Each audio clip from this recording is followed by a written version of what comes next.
Je range mon bureau numéro 111.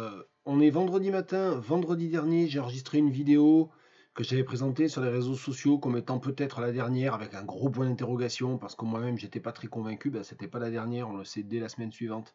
Alors, je vous refais pas tout le préambule de la dernière fois, mais globalement, voilà, les raisons pour lesquelles je me pose pas mal de questions, c'est notamment en raison de cette schizophrénie qui consiste à parler de littérature, à exercer son métier, un petit peu dans une sorte de continuité, comme si de rien n'était.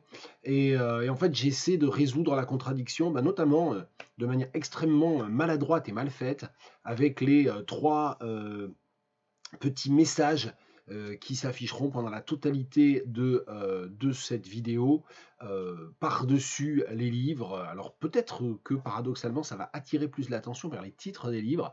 Enfin, vous avez compris le message. On est vendredi 6 septembre. Depuis hier, le président de la République a enfin nommé un Premier ministre. C'est un Premier ministre, Michel Barnier, qui est très à droite, extrêmement à droite, d'un point de vue social comme d'un point de vue économique. Ça annonce donc un durcissement encore plus des politiques de destruction sociale d'Emmanuel Macron qui sont menées depuis déjà 7 ans. C'est un vol de l'élection.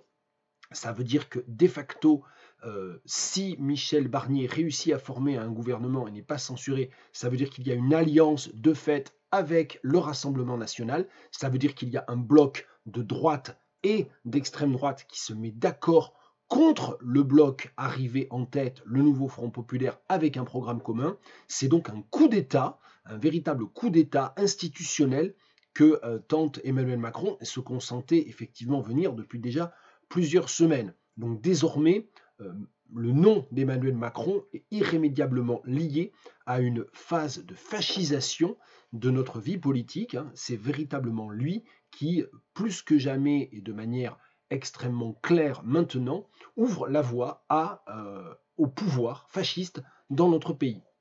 Donc demain, samedi 7 septembre, il y a des manifestations un peu partout en France. À Tours, c'est à 15 h, place Jean Jaurès, rassemblement contre le fascisme, contre le vol des élections, contre le coup d'État, et j'y serai. Voilà, c'est un peu ma façon d'essayer de conjuguer une action militante, véritablement une colère et une angoisse mêlées face à la situation internationale et à la situation nationale, et puis de conjoindre ça, malgré tout, à mes recherches, à mon travail, à ce que j'essaie aussi de faire à travers mes lectures. Et je dois aussi remercier les personnes qui ont commenté en dessous de la dernière vidéo en disant que ce type de travail universitaire, et notamment avec les écrivaines que je mets en avant, qui sont très souvent des écrivains et des écrivaines minorisés, des marges, non européens, etc., etc., c'est un travail aussi de lutte contre le fascisme. Alors personnellement, moi je ne le dirais pas comme ça,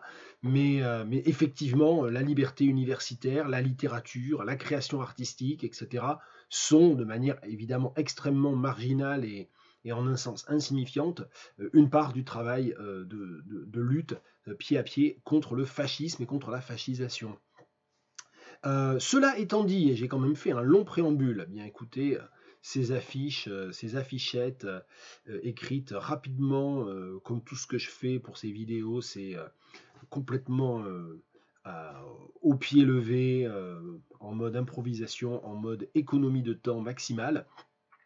Voilà, donc ces affiches vont être là, juste au-dessus de moi pendant que je vous parle.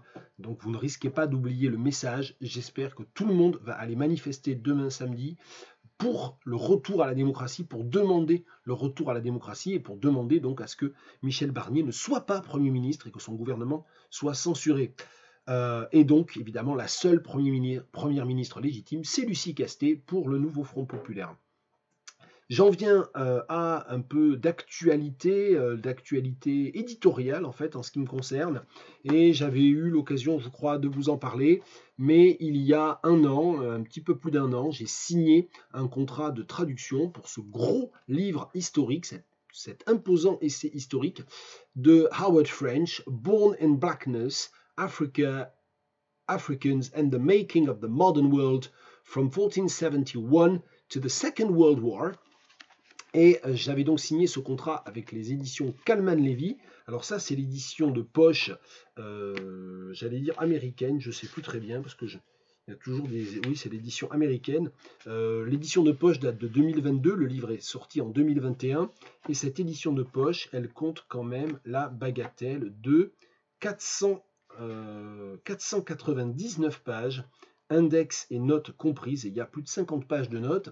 Autant dire que je me suis amusé, oui c'est vrai, je me suis amusé, je me suis beaucoup instruit en traduisant ce livre, c'est une très belle expérience, et la raison pour laquelle je vous en parle, c'est parce que le 9 octobre prochain, donc dans un mois, va paraître aux éditions Calman-Lévy la traduction que j'ai donnée de ce livre, et je suis très très content. J'ai pas vu le livre encore, j'ai pas eu tout à fait le final cut, il y a toujours une petite inquiétude à savoir si ce ne sera pas passé des petites choses dans les derniers échanges téléphoniques, parce que j'ai relu intégralement les premières épreuves fin juillet, début août. On a eu 2-3 échanges avec l'éditrice autour de quelques fignolages de dernière main sur le texte, mais j'ai pas vu le livre. Mais bon, a priori, moi, je suis très content de cette traduction, et je suis très content notamment d'avoir réussi à obtenir un titre qui respecte la complexité et l'ambivalence du titre anglais, Born in Blackness.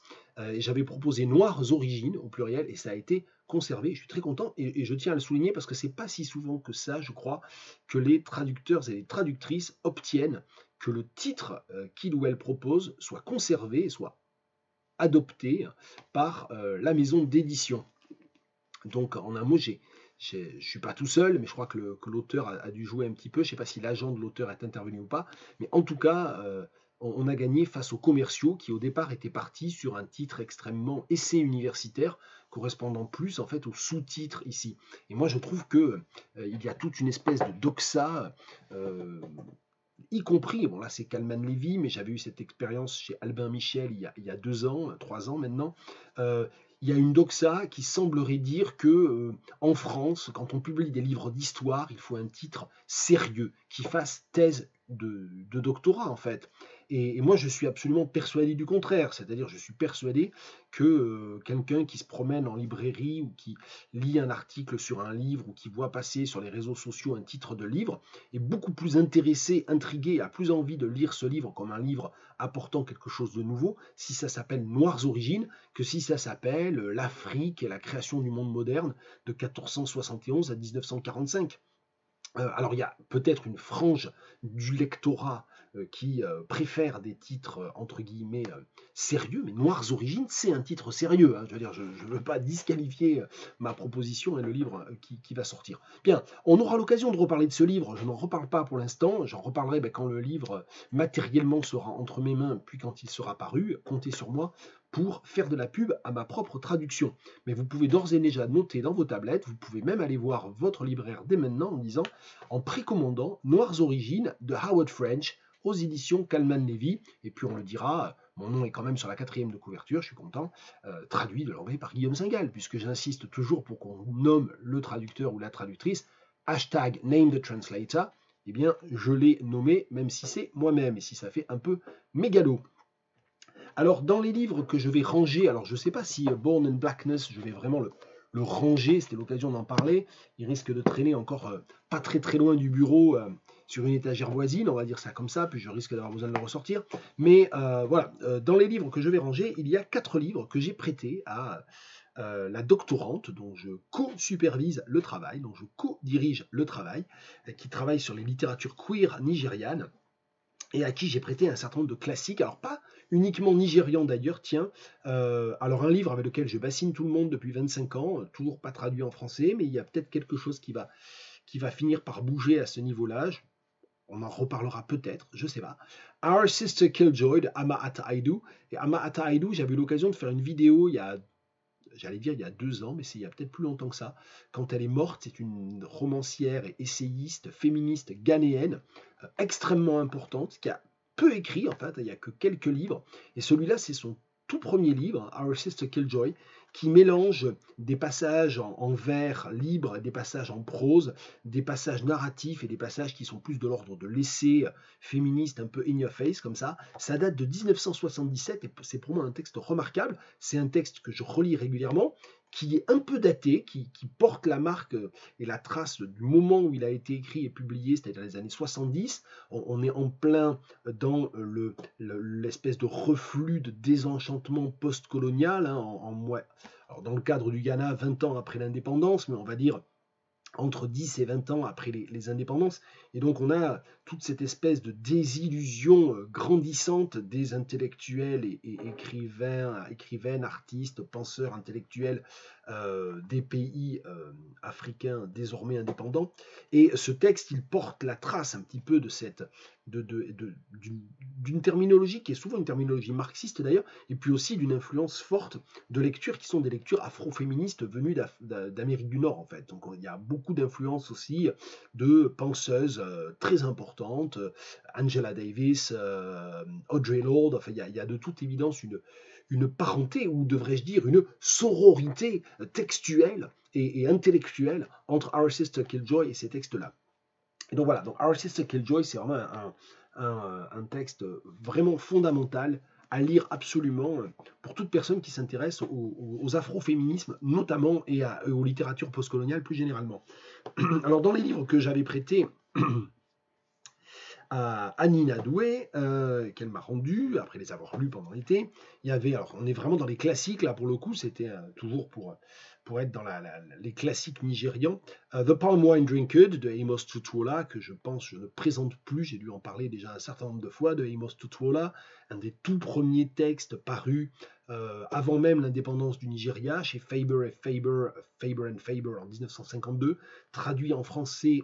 Très bizarrement d'ailleurs, la traduction pose un certain nombre de problèmes quasiment immédiatement par Raymond Queneau, qu'il a imposé chez Gallimard, sous le titre L'ivrogne dans la brousse. Et c'est, voilà, Amos Tutuola, c'est un écrivain complètement singulier. Je n'ai pas l'occasion d'en reparler maintenant parce que la vidéo va durer trop longtemps. Je ne fais pas un cours sur Amos Tutuola ni sur les littératures nigérianes, mais je rappelle, voilà, je suis en train un petit peu de vous dire pourquoi les livres circulent. Je prête des livres, on me prête des livres, j'achète des livres. Donc voilà, c'est un peu tout ça qui se passe. Je lui avais prêté aussi Incidents at the Shrine de Ben Okri, toujours dans la série un peu des classiques, mais en fait le livre qu'il faudra qu'elle lise, c'est vraiment, enfin l'ensemble de livres qu'il faudrait qu'elle lise, c'est l'ensemble de la trilogie des Abiku, la trilogie d'Azaro de Ben Okri, mais au minimum le premier volume, The Famished Road, donc ça je vais le lui passer aussi. Ça, Incidents at the Shrine, c'est la première manière de Ben Okri, en quelque sorte, c'est encore les nouvelles qui relèvent un peu du réalisme social. Bon, c'est pas un texte dont je suis foufou, mais voilà, c'est un des livres les plus courts de Ben Okri et correspondant en fait aussi à un moment donné où ce que le texte dit peut tout à fait nourrir la réflexion, sa réflexion dans le cadre du doctorat. Et puis dernier texte, qui est un texte que j'aime énormément, lu presque au tout début de mes études, de mon début de spécialisation vers les littératures africaines, anglophones et postcoloniales, Isidore Okpewo, The Victims, qui est un roman bouleversant, extrêmement triste en fait. Hein, c'est vraiment, on en a parlé brièvement hier avec Nina quand elle m'a rendu le livre, mais je lui ai dit j'aurais peut-être même dû mettre un trigger warning parce que c'est vrai que c'est extrêmement poignant et c'est un texte extrêmement beau sur le patriarcat en fait, à la fois sur les méfaits du capitalisme et sur les méfaits du patriarcat. Et le livre date de 1970, je crois. Et en fait, il n'y en a pas tant que ça, des textes écrits par des hommes, par des écrivains africains, et qui sont aussi évidemment dans la dénonciation de cette convergence négative, extrêmement même destructrice, du capitalisme et du patriarcat. The Victims de Isidore Okpewo. Par ailleurs, ça épouse en fait les codes de la tragédie grecque, c'est-à-dire qu'il essaie aussi d'écrire en utilisant les codes de la tragédie grecque, ou un certain nombre, pas les codes, c'est pas vraiment le terme, mais plutôt le déroulement, on va dire, narratif par épisode de la tragédie grecque, en l'adaptant à un contexte qui est un contexte postcolonial. Donc il y a des parentés avec The Beautiful Ones Are Not Yet Born de Ayikwa Arma, qui est quasiment contemporain, qui doit dater de l'année d'avant ou 2 ans avant, et avec en fait un certain nombre de textes finalement plus européens aussi. Bon, c'est un texte que j'aime beaucoup. Je ne sais plus si ça a été traduit ou pas, The Victims de Isidore Okpewo. Je me rappelle qu'il y a 20 ans, j'avais monté un dossier de traduction que j'ai réussi à placer nulle part. Mais je ne sais pas si entre-temps, il a été traduit ou pas. Bien, on en vient à des livres que j'ai vraiment lus récemment. Et puisqu'on parlait de circulation de livres, un livre qui m'a été prêté par un ami, Pnin de Vladimir Nabokov. Alors Nabokov, ça fait facilement 15 ans, peut-être même 20, que je n'avais rien lu de lui. Et à tel point d'ailleurs que quand cet ami m'a dit qu'il lisait Pnin, J'étais persuadé, sans doute en raison du titre, que ça faisait partie des livres écrits par Nabokov en russe avant d'émigrer aux États-Unis, donc dans les années 20 ou 30, et en fait pas du tout. Pnin, c'est un des 3 livres de la trilogie américaine, hein, avec Lolita et Ada. Et j'ai lu, alors moi je les ai vraiment lus du coup dans le désordre, parce que j'avais commencé par lire Ada quand j'étais à Oxford en 1995, ou 16, je ne sais plus très bien, il y a bientôt 30 ans. J'ai lu Lolita plus tard, et en fait j'ai pas bien lu Lolita, je crois qu'il faudrait que je relise Lolita. J'avais pas tellement aimé en fait ce livre, et sans pour autant faire le contresens narratologique qui est celui de beaucoup de personnes qui épousent en fait, qui restent coincées dans le regard de Amber Humbert, et donc reste en quelque sorte prisonnier, piégé par ce narrateur non fiable et ce narrateur condamnable en fait. Euh, Sans avoir commis ce contresens, je suis quand même resté un peu en dehors d'un certain nombre d'éléments de l'histoire. J'avais beaucoup aimé par certains côtés, mais et donc voilà. Et donc Pnin, que j'avais jamais lu. Alors de Nabokov, j'ai aussi lu 2 ou 3 autres livres, dont The Real Life of Sebastian Knight. Et je me suis rendu compte qu'en fait, je n'avais jamais lu aucun des livres russes, dont j'ai vu d'ailleurs, parce que j'ai fait 2 ou 3 recherches à l'occasion de cette lecture de Pnin, que les livres russes de Nabokov ont été traduits en anglais par son fils. Enfin, il y en a au moins certains qui ont été traduits en anglais par son fils. Ça pourrait valoir... Oula, il y a tout qui se casse la gueule. Euh, Ça, c'est Macron-fascisation qui fait tomber mes œuvres d'art. Bon. Donc, c'était le cadre dont je vous avais parlé. Vous savez, c'est ce linotype de Christelle Vallée dont je vous ai parlé la semaine dernière. Peu importe, on va le remettre par terre, il ne tombera pas plus bas. Et ça permet aussi d'ailleurs de faire apparaître quelque chose qui doit mal sortir à l'écran. C'est une ardoise de Florence Lespengal. J'aime énormément cette ardoise. On a acheté ça il y a une vingtaine d'années, je crois. Et voilà, c'est très beau en fait. Peu importe. Je vais arrêter de. Et vous voyez qu'en fait, il y a des couches derrière à chaque fois. Vous avez Clara de Mérode, j'ai un doute en le disant, derrière la photographie de Clara de Mérode. On vérifiera et vous pouvez me corriger. Bien, voilà, c'est Macron-fascisation qui fait tomber mes œuvres d'art. Peu importe. Après cet attentat artistique qui a failli m'assommer, je parlais donc de Pnin et je disais oui donc apparemment il y a au moins une partie des livres russes de Nabokov qui ont été traduits en anglais par son fils. Ça pourrait valoir le coup d'essayer de les lire en anglais en fait. Bon, à voir. En traduction anglaise ou en traduction française. J'arrête pas de faire mes... ça m'agace ce tic. Après, quand je regarde, heureusement, je ne regarde jamais mes vidéos en entier, mais quand je fais juste des arrêts de loin en loin pour faire le minutage, vous savez, pour savoir à quel moment je commence à parler de tel livre, j'arrête pas d'avoir c'est un tic que j'ai, je finis mes phrases et après j'ai cette espèce d'aspiration sirupeuse dégueulasse, ça m'énerve.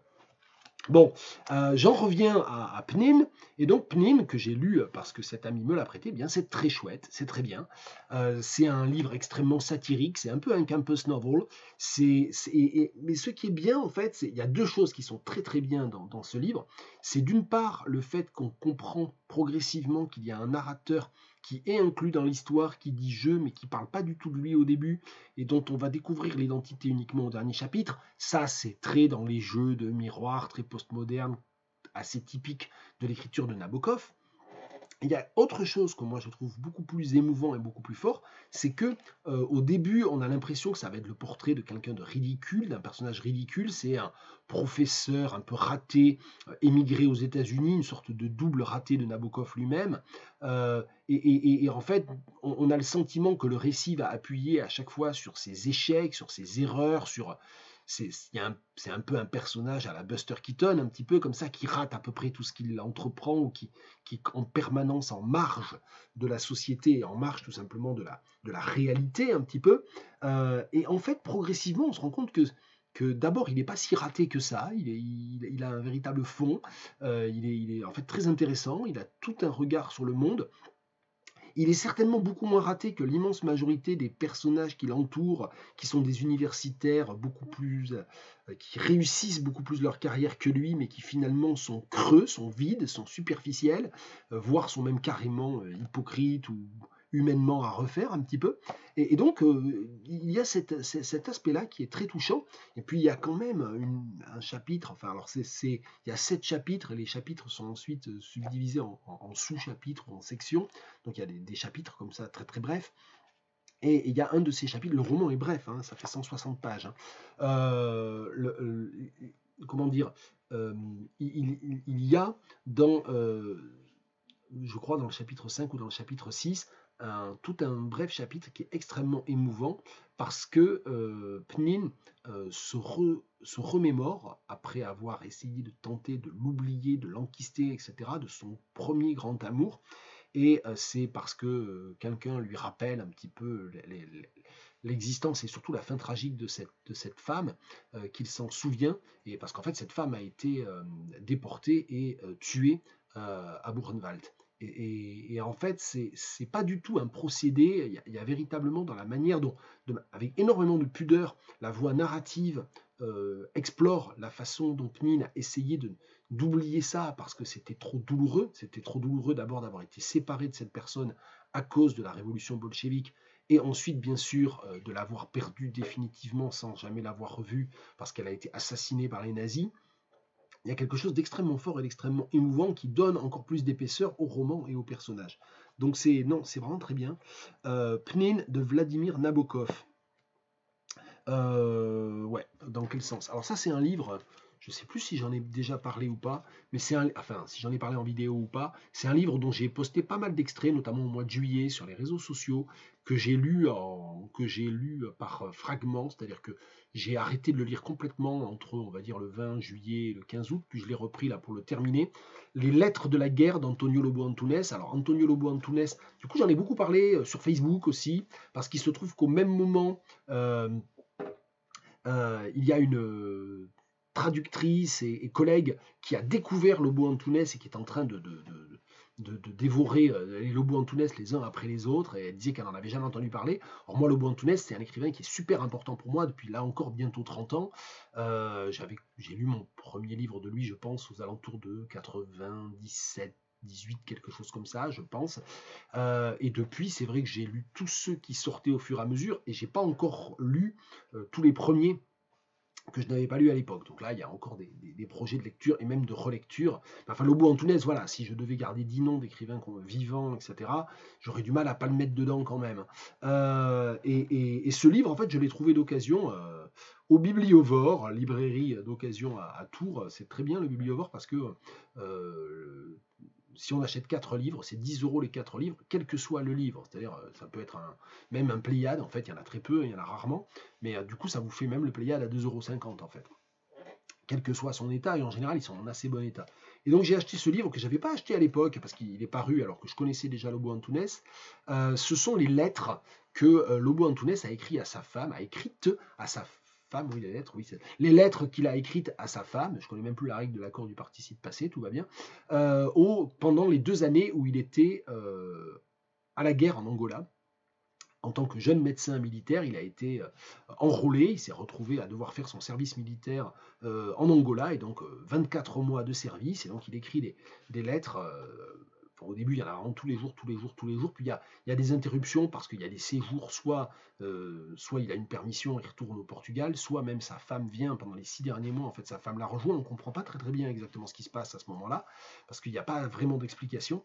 Et donc, en fait, ce sont les textes les plus anciens qu'on ait de Lobo Antunes. Alors, ce qui est un petit peu curieux, j'ai dit d'ailleurs que je citais le traducteur, je vais citer le traducteur, Carlos Batista, voilà, vous avez même son nom qui s'affiche.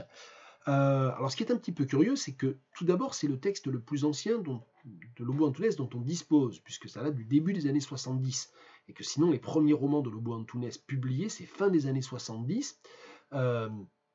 Ce qui est un petit peu curieux, c'est que ce texte-là, ce n'est pas Lobo Antunes qui a choisi de le publier. Ce qui s'est passé, c'est que sa femme, sa première femme, en fait la dédicataire de ces lettres, qui en était la propriétaire, est morte au début des années 2000, et les 2 filles, issues de ce couple du premier mariage de Lobo Antunes avec, comment elle s'appelle, quand même qu'on donne son nom, parce qu'en fait il l'appelle toujours mon amour, donc du coup c'est un peu compliqué de retenir son nom.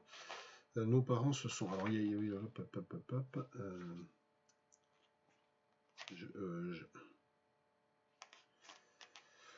Oh, je vais pas retrouver le nom, c'est pas possible.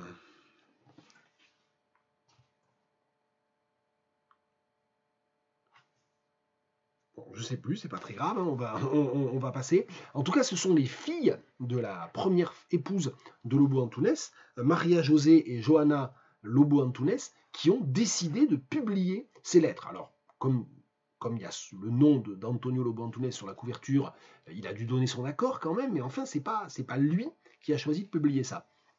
Et donc c'est une grosse somme, hein, ça fait presque 500 pages dans l'édition française, et il y a de temps en temps, il fait allusion à des dessins ou à des photos, etc.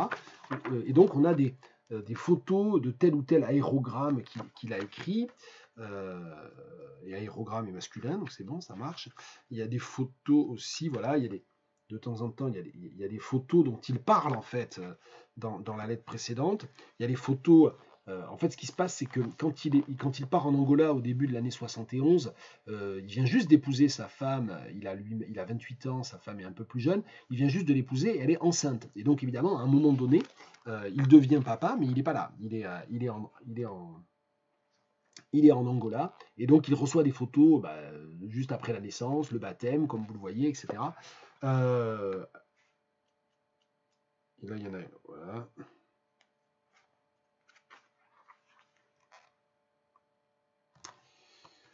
Voilà, voilà. Alors d'ailleurs, je pense que les photos que je vous ai montrées, c'est pas du tout des photos de son bébé, mais c'est peut-être un autre enfant. Je sais plus, j'ai oublié. Bon, peu importe. Donc voilà, c'est le premier texte qu'on ait de Lobo Antunes. Donc en ça, c'est hyper intéressant. Et c'est très truculent, c'est très excessif, c'est vraiment sans filtre. Bon, il y a des trucs très, j'allais dire érotiques, non, même sexuels en fait, hein. Donc tout est publié, il n'y a aucune censure. Et il parle aussi énormément du roman, puis des deux romans qu'il est en train d'écrire. Il passe des journées et des journées, dès qu'il le peut, à écrire ces livres-là. Et on comprend tout d'abord, après, quand on se réfère à un certain nombre de sources sur le web, on se rend compte que ce texte-là n'a jamais été publié, donc on ne sait pas, il a dû le détruire, etc. Et surtout, ce qui est intéressant, c'est qu'il parle de ce roman comme étant le premier texte dont il est vraiment content. Il dit: j'ai trouvé ma voix, j'ai trouvé mon ton, je sais ce que je fais, je suis très content de ce que je fais. Il en donne de larges extraits, et effectivement, ça a l'air déjà très très Lobo Antunes, hein, en un sens. Et ce qui est intéressant, c'est qu'il parle de ces romans-là, de ce roman qu'il est en train d'écrire, en disant tout ce que j'ai fait avant, c'est de la merde, hein, il le dit comme ça valait vraiment rien, c'est horrible, et donc il faut le détruire. Et donc il écrit à sa femme pour lui dire: détruis tout ce que j'ai écrit jusque-là. Alors on ne sait pas si elle l'a fait ou pas. Ce qui est intéressant en tout cas, c'est qu'on se rend compte que Lobo Antunes a publié ses premiers livres à 30 ans largement passés, et donc il y a tout un archéo Lobo Antunes, un proto Lobo Antunes. Il y a peut-être quelque part des cartons de romans de jeunesse qui ne demandent qu'à être publiés, qu'il refuse peut-être de publier, qu'il a peut-être détruit, je ne sais pas, mais qu'on aura peut-être un jour. Donc c'est là encore très, très stimulant. Alors c'est très intéressant aussi sur la question coloniale, parce qu'en fait la colonisation portugaise de l'Angola, notamment du Mozambique dans une moindre mesure, sont des thèmes extrêmement importants chez Lobo Antunes, jusque d'ailleurs dans son dernier livre paru en français, L'autre rive de la mer, bon, qui est là, mais que je ne vais pas attraper parce qu'il est sous une pile. Je crois que j'en avais parlé. Je ne comprends pas très bien, j'ai une pile là de livres que j'ai pas encore rangés. Il va falloir que je vérifie, mais je crois que j'ai fait une vidéo sur ces livres-là juste avant l'été. Bon, L'autre rive de la mer de Lobo Antunes, c'est son dernier roman paru. Et en fait, ça ne parle que de la guerre coloniale, de la guerre en Angola, et de la guerre de répression. C'est-à-dire qu'en fait, la guerre en Angola, c'est une guerre de libération du peuple angolais contre le pouvoir portugais. Mais Lobo Antunes, il est évidemment médecin du côté de l'armée de répression, du côté de l'armée coloniale. Et il dit des choses par moments dont on ne sait pas exactement de quel côté il est, en fait. Et peut-être aussi que c'est parce qu'il n'avait peut-être pas le droit de tout écrire, qu'il se doutait qu'il y avait des choses qui étaient lues. Donc, de temps en temps, il se permet quand même deux, trois saillies un peu fortes, mais sinon il reste quand même assez prudent. Peut-être que lui-même était dans une position très ambiguë. Après tout, jusque dans ses romans, il y a une réelle dénonciation des crimes, mais il y a toujours une volonté d'essayer de comprendre quand même le regard, le point de vue des colons, des militaires, etc. Donc de ce point de vue-là aussi, ce texte, qui n'est pas un texte de fiction, ne permet pas du tout de résoudre cette ambivalence ou cette énigme du rapport de Lobo Antunes à l'histoire coloniale du Portugal. Alors, dans son œuvre de fiction, été relativement clair dessus. Enfin, il est quand même relativement clair dessus. Il y a un de ses plus beaux livres qui s'appelle La splendeur du Portugal. Le titre est totalement ironique. C'est-à-dire, en fait, il y a effectivement toute cette... Mais il y a quand même une espèce toujours d'ambiguïté vis-à-vis d'un espèce de passé quand même glorieux, glorieux mais sanglant, glorieux mais colonisateur, glorieux mais impérialiste. Et donc cette splendeur, elle est ironique, mais elle est toujours un petit peu ambivalente quand même. Bon, le livre ne permet pas totalement de résoudre ces questions-là. Mais c'est, voilà, pour toute personne qui s'intéresse à Lobo Antunes, voilà, les lettres de la guerre, c'est un texte vraiment important. Et d'ailleurs, le vrai titre du livre, qui n'apparaît pas sur la couverture, je ne sais pas pourquoi, c'est de se vivre ici sur ce papier décrit, qui est un vers j'arrête pas d'oublier,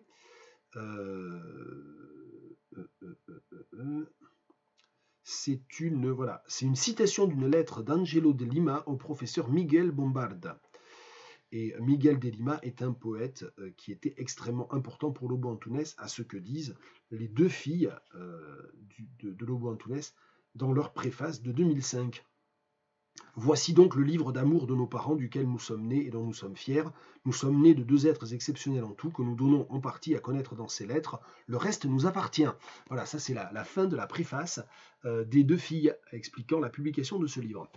Je parle beaucoup, étant donné que j'ai quand même peu de livres dont je vous parle, mais du coup j'ai toujours le problème, quand j'ai peu de livres, ben je brode. J'avais prévu juste de vous montrer les couvertures des 4 livres que vient de me rendre ma doctorante, et en fait du coup j'ai quand même un petit peu dégoisé. Bon, bref. Il reste 2 livres. Le dernier, je l'ai lu hier. C'est le dernier livre de Jeanne Sautière. C'est un petit volume dans la collection Minimale, aux éditions Verticales. 10 €, voilà, ça vient de sortir. Non, c'est sorti en avril, en fait, je pensais que ça venait de sortir. Ça s'appelle Tout ce qui nous était à venir, et c'est un texte très très fort qui commence par les manifestations, par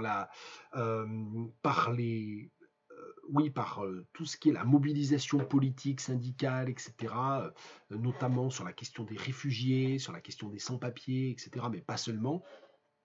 Les manifestations étudiantes, enfin, il y a toutes ces questions-là, la mémoire des manifestations étudiantes. Et c'est un texte qui progressivement trouve son thème, j'allais dire non, qui révèle son thème, parce qu'en fait c'était très clair, c'était là dès le début. C'est un livre sur le vieillissement, c'est-à-dire sur l'approche de la mort, sur le corps qui se déglingue, sur la mémoire qui se déglingue, et sur la façon dont chaque sujet qui fait face à ce vieillissement se trouve en situation progressivement, par petites touches, d'accepter ce que dans sa jeunesse, il ou elle trouvait inacceptable. Et le texte est d'une minutie, d'une pudeur et d'une clarté en même temps énorme.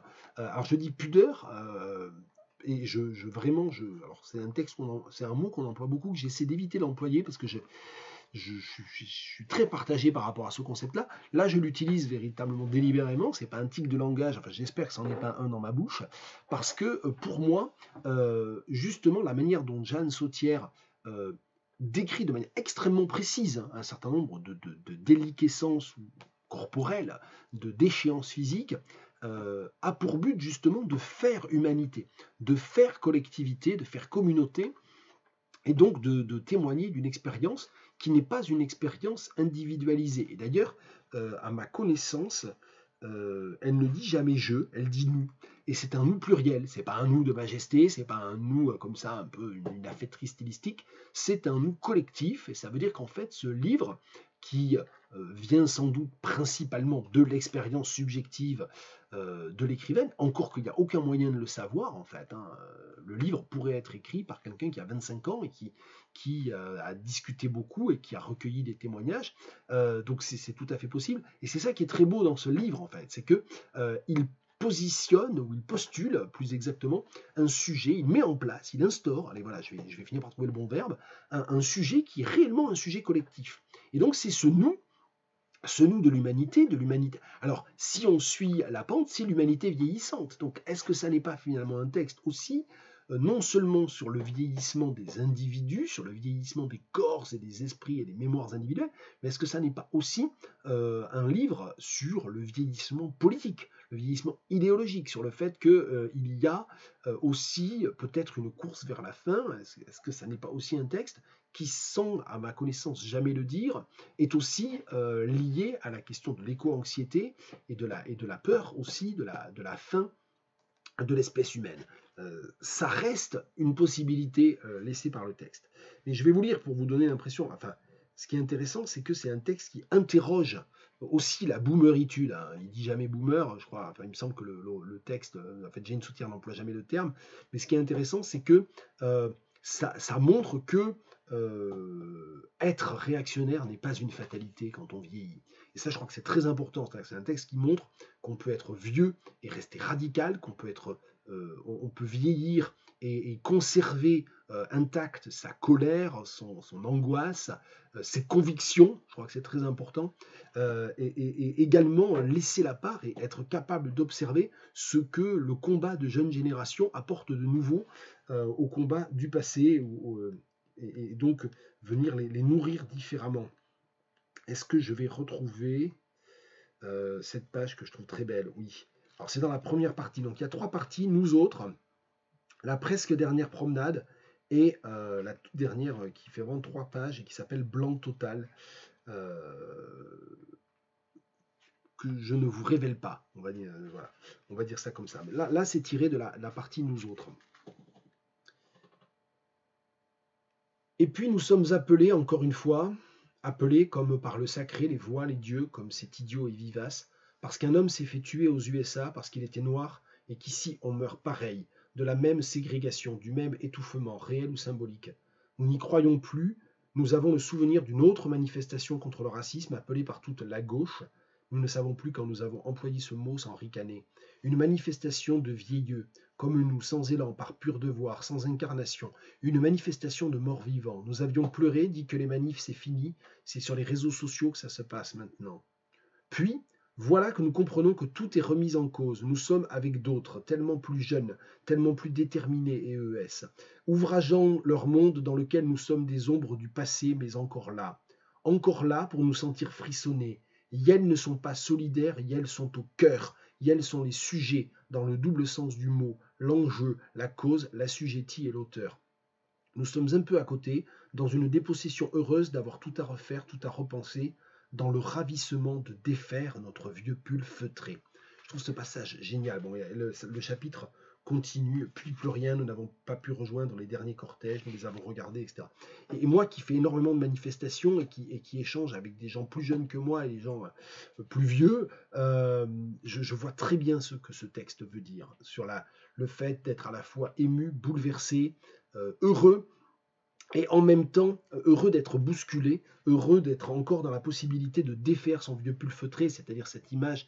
J'ai pas envie d'expliquer cette image. Bon, on comprend que si on veut vraiment l'aplatir, que c'est que les revendications des manifestants plus jeunes ou des manifestants très jeunes et leur mode même de combat viennent revitaliser des luttes, viennent apporter des nouvelles luttes et viennent justement interroger un certain nombre de préconceptions des manifestants et des manifestantes plus âgés. Tout le livre est écrit à l'inclusif, avec des points médians, etc. Et c'est très bien comme ça. Et donc voilà, donc je trouve, enfin moi je retrouve quelque chose de mon expérience de manifestation aussi. Je pourrais faire mon Brassens, moi qui balance entre deux âges, mais dans un sens diamétralement opposé à celui de la chanson de Brassens. C'est-à-dire que vraiment, je vois ça. C'est-à-dire je vois ça en train de gagner en moi aussi. C'est-à-dire tout ce dont parle Jane Sautière aussi, le vieillissement, ce que signifie le vieillissement, la perte de la mémoire, le corps qui se déglingue. Je commence à l'entrevoir. Et je pense que ouais, je suis juste au début. Et je vois aussi cette expérience non pas des conflits de génération, mais des conflagrations de génération et des rencontres de génération au sein d'une même conviction qu'il faut se battre, qu'il faut se battre contre l'inacceptable. Et ça, c'est très fort. Et je pense que je suis très content aussi de parler de ce livre, puisque c'est un livre qui parle de combats politiques et idéologiques et syndicaux et sociaux, puisque demain, samedi, on va manifester, je le rappelle. Jane Sautière, dans la collection minimale de chez Vertical, tous ceux qui nous étaient à venir. Et je termine sur un livre que je dois lire depuis des années, je ne l'avais pas fait encore. Les belles images de Simone de Beauvoir. Alors, les belles images de Simone de Beauvoir, pourquoi je vous présente 2 folios, c'est pas juste pour montrer qu'on a des livres en double, mais parce que c'est un livre que mon épouse a déjà enseigné, qu'elle l'a lu plusieurs fois, c'est vraiment un de ses livres préférés, et peut-être son livre préféré de Simone de Beauvoir. Et j'étais très content en fait de trouver un autre exemplaire des belles images, parce que son exemplaire à elle des belles images, vous voyez, c'est un exemplaire plus récent d'ailleurs, je pense que celui-là est plus ancien. Donc comme toujours chez Folio, et à chaque fois qu'ils font une réédition, ils changent la couverture. Et son exemplaire à elle, eh bien en fait, il est comme d'habitude bourré de post-it, d'annotations, voilà. Donc c'est très bien. Moi, je trouve super bien de trouver ce genre de livre. Mais pour lire, c'est bien d'avoir un livre dans lequel il n'y a rien, pas ni post-it, ni gribouillis. Et donc, j'ai pu le lire. Alors, c'est là encore, hein, comme pour Pnin de Nabokov tout à l'heure, c'est un petit roman, vraiment bref, 180 pages. Même pas, 170 pages. Et c'est un livre qui est très intéressant, c'est un roman des années 60, qui est très important en termes pour saisir un certain nombre de choses qui se passent dans les années 60 en termes d'accès des femmes à un certain nombre de métiers, au pouvoir économique et symbolique des femmes, et en même temps leur enfermement dans le patriarcat. Donc c'est en un sens une sorte de déclinaison narrative fictionnelle d'un certain nombre des thèses énoncées dans le deuxième sexe, puis explorées dans les mémoires, et en particulier dans la force de l'âge.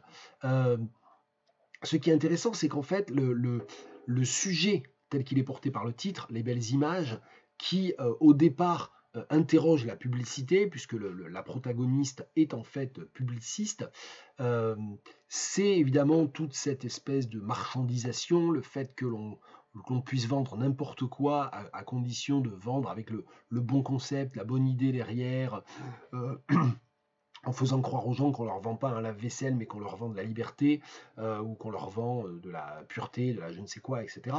Et en fait, la protagoniste a toute cette distanciation qui fait qu'en fait, tout le réel lui devient insupportable, parce que tout le réel, elle le connaît comme marchandisable. Et puis ce qui est intéressant, c'est que progressivement, au fur et à mesure du roman, on comprend en rentrant dans l'épaisseur psychologique de ce personnage que les belles images, c'est aussi en fait ce qu'on demande aux femmes, c'est-à-dire en fait le fait que les femmes sont enfermées dans une pure superficialité qui finit par les dévorer, c'est-à-dire qui finit par anéantir tout ce qu'elles ont à l'intérieur d'elles et qui fait qu'il y a une sorte d'injonction à n'être que du paraître et donc à totalement réprimer en permanence des choses plus profondes, des choses qui viennent du plus profond, des amitiés, des pulsions, des envies, des convictions.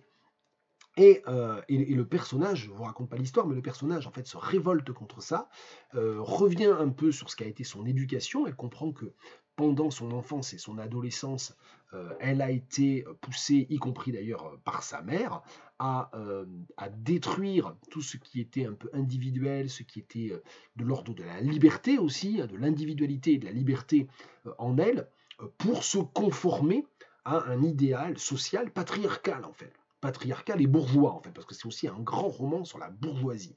Et, je peux le dire quand même, le plot twist un peu final, c'est que cette protagoniste a des enfants, et notamment une fille qui est à l'aube de l'adolescence, qui se pose plein de questions, qui est tourmentée, et il y a une sorte de pression sociale pour l'empêcher, là également, pour l'obliger à se conformer à ce qu'on attend d'une petite fille, d'une jeune fille, d'une future femme, etc. Et la mère va en fait se révolter. La mère comprend ce qui lui est arrivé à elle, comprend ce qui arrive à beaucoup de femmes, et elle décide de tout faire pour empêcher son mari, pour empêcher les autres personnes de l'entourage, d'imposer à cette petite fille, à cette jeune adolescente, à cette préadolescente, comme on dirait peut-être maintenant, pour l'empêcher de se conformer, pour lui laisser la liberté. Et donc, pour lui permettre de voir sa meilleure amie dont le père pense qu'elle a une mauvaise influence sur elle, et non, en fait, c'est pas une mauvaise influence, c'est une mauvaise influence parce que justement, cette amitié avec cette jeune fille vient miner tout le contrat patriarcal, en fait. Donc, et c'est ça qui est très beau dans le roman, c'est aussi, je trouve, la manière dont le sens, on va dire, un petit peu médiocratique, c'est-à-dire la critique de la médiocratie, la critique marxiste aussi de la marchandisation, qui semble être le thème du roman, finit par révéler un autre sens, une sorte de tiroir à double fond, dans lequel les belles images, c'est une critique féministe de l'organisation sociale. Et évidemment, on voit bien que ce tiroir à double fond, il permet d'avoir une narrativité franchement intersectionnelle. C'est-à-dire qu'en fait, les deux ne sont pas séparables. C'est-à-dire que cette marchandisation du réel, elle se retrouve dans la marchandisation, dans l'évacuation, dans l'évidement du corps des femmes, de l'individualité et de la liberté individuelle possible, mais constamment refusée des femmes. Donc en ça, c'est vraiment un roman très très très très fort. Les belles images de Simone de Beauvoir, je termine là-dessus. On va aller ranger les deux exemplaires, chacun à sa place, et parce qu'ils ne sont pas au même endroit. C'est ça un peu aussi la bizarrerie peut-être, ou la singularité de la chose, pour notre bibliothèque. Bon, peu importe. J'en termine, j'ai parlé trop longtemps, 3/4 d'heure pour même pas 10 livres, c'est ridicule, mais bon, c'est comme ça. C'est aussi parce que j'ai pris un peu le temps d'abord de me faire tomber dessus par la déco, et puis surtout de vous expliquer ces posters griffonnés à la hâte. On est vendredi 6 septembre, tout le monde dans la rue, demain, samedi, où que vous soyez, il y a des manifestations partout en France et il faut y aller. À bientôt, la luta continua.